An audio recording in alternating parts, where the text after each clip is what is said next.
балабақшасы, мектепалды даярлық Қошақан тобының тәрбиешісі. Мен Ахметова Жанаргүл. Тәрбиеленушісі? Дина. Жақсы, Дина. Бүгін біздер қандай зертханалық жұмыстар жүргіземіз және оған не қажет? Маған зертханалықтың жұмысы керек.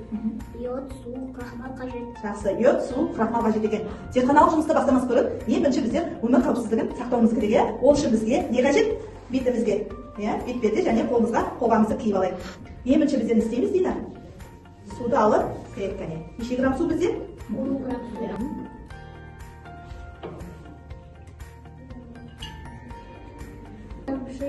Тамызамыз. Тамызамыз.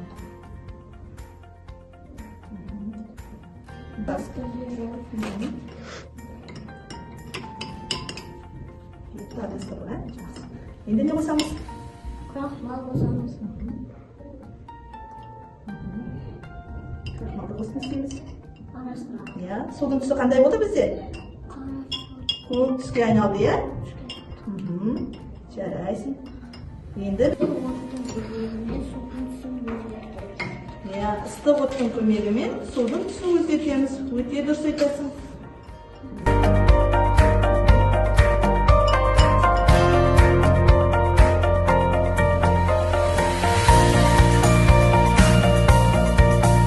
Йодтың адам организміне қандай пайдасы бар? Дина бізде? Астысында болады. Енді судың тебінде болады. Көкөністермен? Көкөністермен, жемістерде болады. Судың түсі өзгерді ма, Дина? Жақсы. Енді анаған сала қой суға. Ұстап тұр.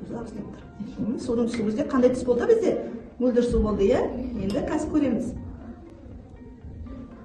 Ыстық оттан кейін мұздай суға салғанда судың түсі өзгеріп жатыр ма? Қандай түс беріп жатыр бізде?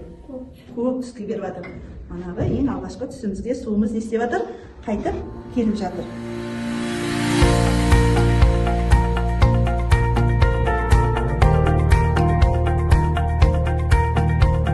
Қандай түске боялды?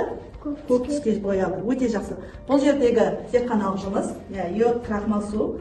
Крахмалдың түсімен салғаннан кейін суымыздың түсі көк түске боялады. Одан кейін оттың қысымымен су мен крахмал бөлініп, суға айналады. Ең соңында қайтадан мұздай суға салған кезде түсіміз қандай болады? Көк түске айналады екен. Зер салып қарағандарыңызға көп рахмет. Сау болыңыздар. Сау болыңыздар.